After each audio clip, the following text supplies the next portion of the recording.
Bonjour ou bonsoir, chers fidèles téléspectateurs de la télévision Renaissance. Nous sommes mardi 25 août 2020. C'est le moment de suivre le journal en français. D'abord, les principaux titres. Des signes d'insécurité se sont manifestés même aujourd'hui dans les collines riveraines de la Kibira de Mongué, dans les communes de Muhuta et Bugarama, en province de Rumongue.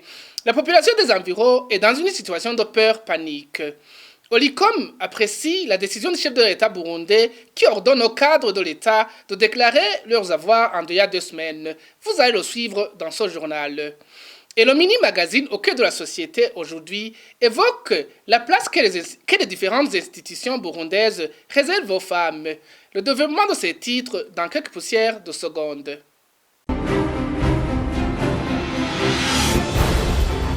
Encore une fois, bienvenue. La situation reste tendue dans les communes de Muhuta et Bugarama, dans les provinces de Rumongue, après l'attaque des hommes armés dimanche dernier. Des sources sur place indiquent que dans les différentes localités de ces communes, des coups de feu se font entendre encore. Aujourd'hui, 3 personnes ont été blessées. La population locale est dans une peur panique. Révérien Bazikamwe. Les récents affrontements se sont déroulés dans la localité d'Okunyoni entre les communes de Urambi et Bugarama dans la province de Rumongue. Les témoins sur place indiquent que les coups de feu ont été entendus dans la matinée de ce mardi vers 3 heures du matin. Ils indiquent qu'une partie des rebelles est passée tout près d'une position militaire et qu'il y a eu des échanges pendant une dizaine de minutes. 3 habitants de cette localité ont été blessés par balle. Selon toujours ces mêmes sources, ces rebelles voudraient se rendre dans la commune de Buyengero en passant par la rivière Dama. De l'autre côté, la police rudement armée faisait la patrouille autour de la forêt de Mongue où ils espéraient s'affronter avec une partie de ces rebelles, mais personne n'y est sorti. Les habitants de ces 2 communes disent qu'ils ont peur de ces combats, surtout que pour le moment, les militaires et les policiers tirent sur tout passant. L'exemple qu'ils donnent, hier lundi, les militaires de Rutongo ont tiré sur des familles qui allaient enterrer les leurs qui ont été tués dimanche dernier. L'insécurité dans ces localités a commencé dimanche dernier dans les communes de Muhuta et Bugarama. Actuellement, cette insécurité s'installe systématiquement dans d'autres communes voisines de ces 2 dernières. L'on signale des arrestations des mineurs dans la commune de Mugamba. La police les accuse de faire partie de ce groupe armé. Nous n'avons pas pu joindre le porte-parole de l'armée ou de la police pour de plus amples informations. Merci à Révérien Wazikamwe. La volonté du gouvernement de contraindre les déplacés internes à retourner sur les collines d'origine est une autre forme de persécution que le pouvoir de Gitega inflige aux rescapés des massacres de 1993. Ces propos sont dans le communiqué du mouvement MAP Burundi Buhire de ce mardi. Emery Pacifique Giraneza, président de ce mouvement, indique qu'il craint pour leur sécurité, surtout que les criminels qui les ont chassés en 1993 sur la cour douce dans les collines d'origine. Le mouvement MAP Burundi Buhire, nous avons effectivement sorti une déclaration là où nous parlons de la situation des déplacés intérieurs et aussi des réfugiés. Pour le premier cas, nous sommes vraiment très concernés parce que vous voyez, le gouvernement est en train de chercher des moyens de les faire rentrer dans leur village sans que les concernés soient vraiment demander l'avis. Nous savons très bien que ce sont des motifs qui ne sont pas du tout bons, car nous savons que ce sont des victimes des massacres de 1993, là où les voisins, des gens qui étaient dans le voisinage, ce sont eux qui ont perpétré ces massacres. Et ces individus, ces déplacés internes, ils savent très bien que ces gens-là sont toujours là. Ils savent très bien que parmi des gens qui ont tué les leurs, il y a des gens qui maintenant occupent des hautes responsabilités dans le gouvernement et au sein de l'Assemblée nationale. Donc, pour vous dire que le gouvernement vraiment n'a pas mis en place des mécanismes qu'il faut pour que ces gens-là puissent se retourner dans leur village. Alors, il faut, pour nous, respecter la volonté de ces gens-là qui sont toujours là Il faut plutôt que le gouvernement actuel cherche des mécanismes, des moyens qui peuvent aider à un retour volontaire de ces déplacés. C'est la même chose aussi aux réfugiés qui sont dans des différents pays autour du Burundi et ailleurs. Pour nous, nous disons que c'est un droit des réfugiés de vouloir retourner dans leur pays d'origine, donc par leur volonté, pas forcément. Alors, nous demandons aux institutions et pays concernés, le Burundi et d'autres pays qui ont reçu ces réfugiés, et aussi le HCR, de faire de façon que le retour soit volontaire et qu'il n'y ait pas vraiment une pression, donc ne soient pas forcés de retourner dans leur pays parce que vous voyez, au Burundi, il y a un message de haine, un message qui ne rassure pas ces réfugiés. Poursuivons ce journal sur la page santé. Motus et bouche cousue. C'est ce qui semble devenir la règle adoptée par les autorités burundaises sur le Covid-19. Depuis plus de 3 semaines, en effet, aucun chiffre sur la pandémie n'a été communiqué publiquement, contrairement aux pays voisins comme le Rwanda, où la population est informée au quotidien. Mais les chiffres dans ce pays connaissent un bond passant du simple au double. Le virus reste en général très présent à travers le monde. Winnie Nkurunziza. Selon le bilan de l'OMS, les cas de Covid-19 dans le monde a dépassé le seuil de 17 millions. Les États-Unis sont encore le pays le plus touché par le virus, avec plus de 4 500 000 cas enregistrés. Suite le Brésil, qui à cette date enregistre plus de 2 400 000. Le Royaume-Uni ferme le podium avec plus de 33 000 morts pour plus de 233 000 cas avérés.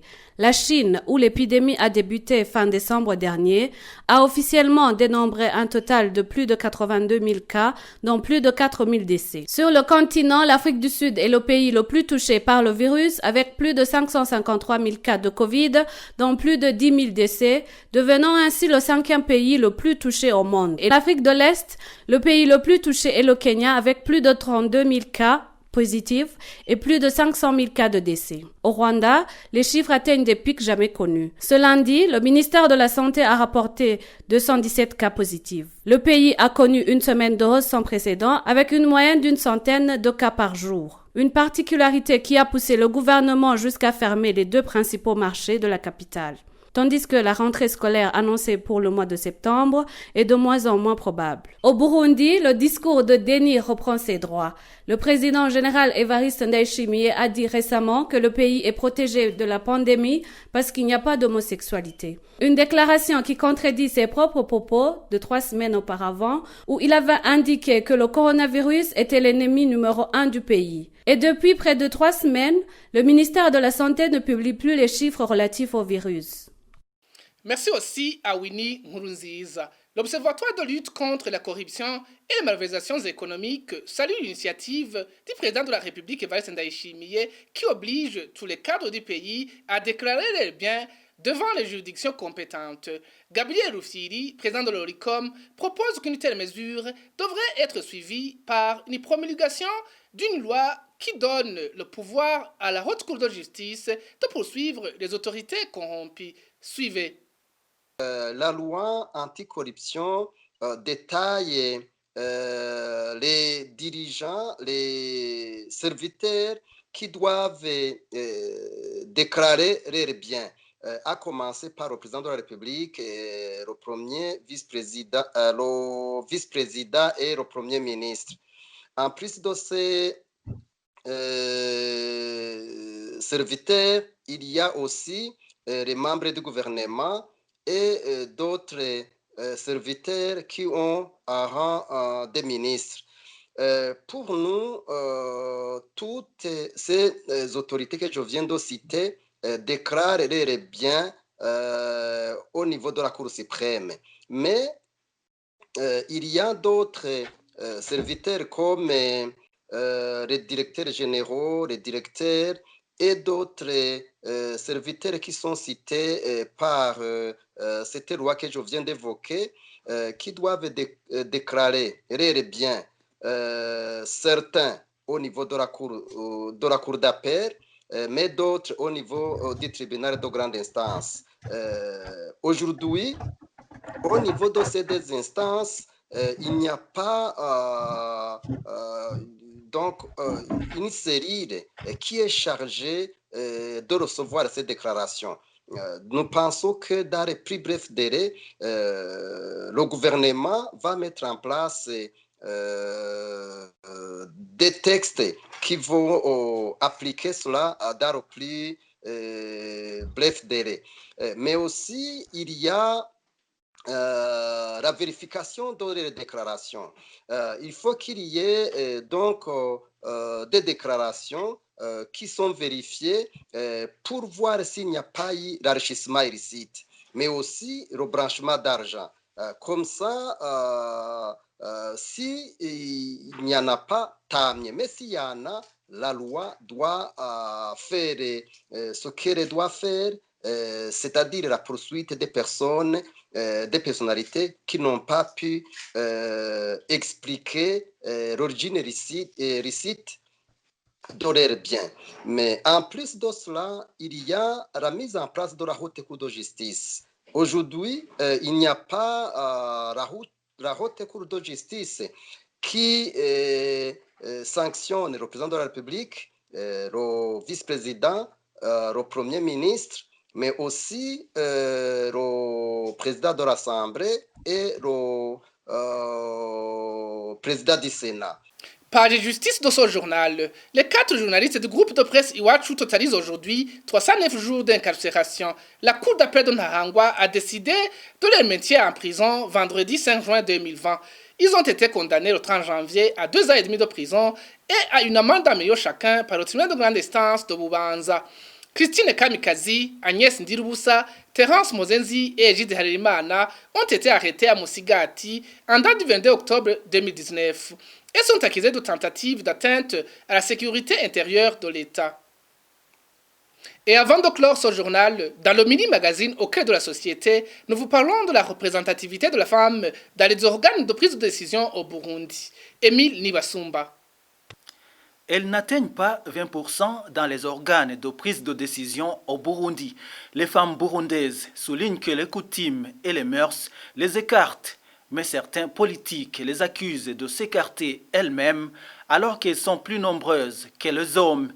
Dans le mini-magazine Au cœur de la société de ce 22 août 2020, nous jetterons un coup d'œil sur ce qui se passe ailleurs dans le cadre de la lutte pour les droits de la femme. C'est Émile Niwasumba à la présentation. Bienvenue. Muri bo hariho abagabo bangana ibihumbi 200 n'amajana 78, abakenyezi bikaba ibihumbi 5 n'amajana 255. Selon le président de la Commission nationale électorale, les femmes candidates aux prochaines élections collinaires ne représentent que 20%, alors qu'en principe, les candidatures sont individuelles et indépendantes. Au niveau des organes de prise de décision récemment mis en place, les femmes sont également peu nombreuses. Thierry Bigrindavi de la télévision Renaissance nous fournit certaines statistiques. Dans le nouveau gouvernement du président Evariste Ndayishimiye, les femmes sont représentées à un taux de 31%. Sur un total de 16 ministres, les femmes occupent 5 portefeuilles ministériels. En 2015, le premier gouvernement nommé par le président Pierre Nkurunziza, au début de son 3e mandat, ne comptait que 6 femmes à un total de 20 ministres. À cette époque, le taux de représentativité des femmes n'était qu'à 30%. À l'Assemblée nationale, la femme est représentée à un taux de 37,5%, alors qu'en 2015, la femme était représentée à un taux qui avoisine le 30%. Aujourd'hui, la Chambre basse du Parlement burundais compte 45 femmes sur un total de 120 députés. En 2015, sur 118 députés, les femmes n'étaient qu'au nombre de 35. Même au Sénat, les femmes sont mieux représentées par rapport à la législature précédente. Aujourd'hui, 41% des sièges de la Chambre haute du Parlement burundais reviennent aux femmes. Du côté des nouveaux administrateurs communaux, les femmes dirigent 43 communes sur 118 communes que compte le pays. Pour dire que la femme est représentée à un taux de 35%, alors qu'en 2015, le taux de représentation de la femme à son niveau était moins de 10%. Concernant les gouverneurs de province, il y a 3 femmes sur un total de 18, soit 16% de femmes. Les ambassadeurs du Burundi à l'étranger n'ont pas encore été remplacés. Les ambassadeurs du Burundi sont tous au nombre de 29, Et les femmes qui représentent notre pays à l'étranger ne sont qu'au nombre de 5, soit une représentation de moins de 18%. Même si les femmes ne sont pas assez représentées, le quota d'au moins 30% exigé par la Constitution au niveau du gouvernement, de l'Assemblée nationale et du Sénat est respecté.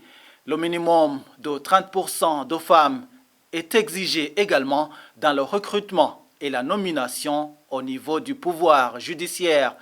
Une étude commanditée par l'Association des femmes rapatriées du Burundi montre qu'en 2016, il n'y avait que 17% de femmes dans les organes de prise de décision, 18% en 2017, 2018 et en 2019. Le Rwanda est un pays voisin du Burundi. Il est parmi les exemples cités dans le monde au niveau de la meilleure représentativité de la femme dans les organes de prise de décision. Comment les Rwandais ont-ils franchi ce pas? Bertrand Ngendakuriyo de la radio Inzamba s'est entretenu avec la féministe et activiste des droits de l'homme Marie-Immaculée Ingabire qui a d'abord évoqué les obstacles rencontrés. La mentalité des Rwandais liée à la tradition, aussi bien des hommes que des femmes, ils avaient en fait réparti les fonctions.